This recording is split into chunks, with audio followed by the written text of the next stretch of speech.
Welcome, Hastings locals. We know you love a gorgeous, factual breakdown of your day. So today's explainer, powered by your Gemini notebook and hastingsnow.com, is put together just for this great group of local residents. It's Thursday, August 20th, 2026, and we've got a fantastic day-in-the-life breakdown ready to go. Whether you're plotting out your afternoon or you're just curious about what history shares this exact calendar square with us today, we've curated all the factual details you need to know.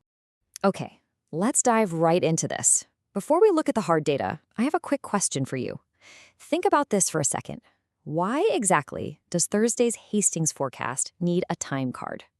Well, because sunshine gets the day shift, and the storm chance doesn't clock in until after 5. I know, it's a bit of a dad joke, but honestly, it perfectly sets up our chronological journey through today's weather. We're looking at a day that is literally split right down the middle, with a super friendly start and a potentially noisy finish. And this brilliantly illustrates exactly what we mean. You can easily spot the stark contrast here between the daytime calm and the nighttime storm potential. During the day, we're looking at a high around 83 degrees with sunny skies and just a light southwest wind. But as we transition into those nighttime hours, those precipitation chances jump way up to 60% and temperatures cool down to a comfortable 62 degrees. Let's talk about that daytime high for just a second, 83 degrees Fahrenheit. With the sunshine getting the day started and a gentle southwest breeze developing, the morning is absolutely going to be the easiest, most beautiful part of the forecast. The afternoon stays warm and generally favorable. Honestly, it's painting a picture of a truly perfect afternoon for running some errands, knocking out some yard work, or just taking a fantastic walk near the Mississippi River. So how do you actually prep for a split shift day like this? Here's your practical checklist. Comfortable summer clothes are going to work incredibly well for that warm afternoon. You'll definitely want sunglasses handy during the sunnier first part of the day. And the big takeaway here? Pack your outdoor plans into that earlier weather window.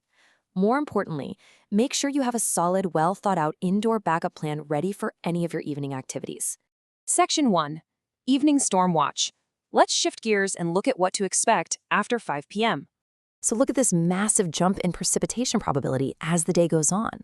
We go from just a tiny 10% chance of storms right after 5 p.m., ballooning all the way up to a 60% chance Thursday night. The National Weather Service is predicting that showers and thunderstorms become quite likely before 10 p.m., followed by a smaller shower chance before things eventually turn partly cloudy later in the night. Now, as those storms roll in, we do need to be aware of the specific risks. The National Weather Service noted that the strongest evening storms could produce large hail and damaging winds. It's a very good reason to make sure your cars are parked somewhere safe, any loose patio furniture is secured, and you're just ready to head indoors once the skies start to darken. So the crucial point here is understanding the terminology the meteorologists are actually using. You might hear the term hazardous weather outlook thrown around today. To be clear, this is simply useful forecast context, indicating that scattered thunderstorms are expected. It's a heads up. It is not an official watch or warning by itself. It just means, hey, be aware as your evening forecast develops. All right, Section 2. A little time capsule. Let's look at on this date, August 20. It turns out August 20th has been a pretty busy day throughout history. In 1866, the National Labor Union was founded. In 1904, a major weather event struck right here in Minnesota. And in 2008, sports history was made at the Olympics. Let's take a closer look at each of these milestones. We'll start with our local history from 1904. To really understand this event, we first need to look at how weather terminology has evolved. Back at the turn of the century, the terms cyclone and tornado were often used completely interchangeably in weather reporting. So when historical documents talk about a violent cyclone hitting Minnesota, in modern terms, we're talking about a devastating tornado. And it was indeed devastating.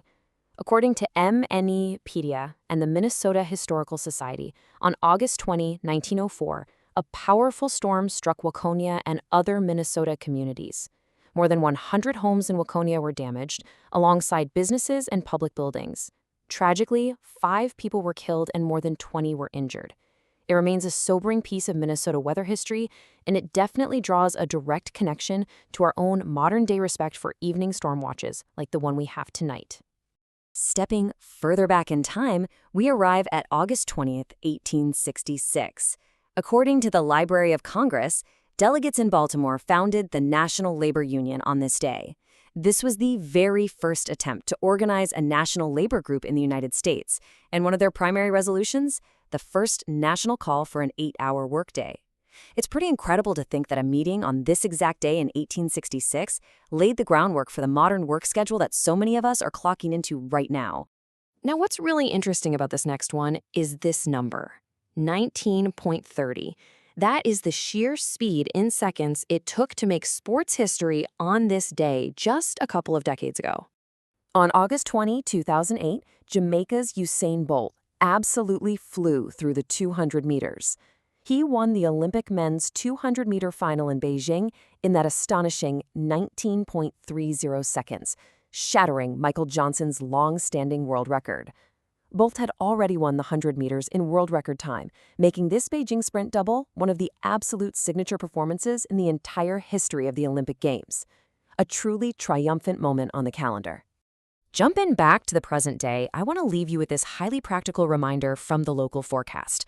Weather can change quickly, especially with summer storms, so readers should check official alerts and radar before heading out. Seriously, keep a close eye on that radar before you finalize any of those evening plans tonight. Safety first, always. And that wraps up our Daily Explainer. From securing your evening storm plans against those 60% precipitation odds, to heading off to your job honoring that 1866 8-hour workday legacy, how will you make your own history in Hastings today? Take that thought with you. Enjoy that beautiful 83-degree afternoon sunshine. And a big thank you again to HastingsNow.com for providing today's local insights. We'll catch you on the next Explainer.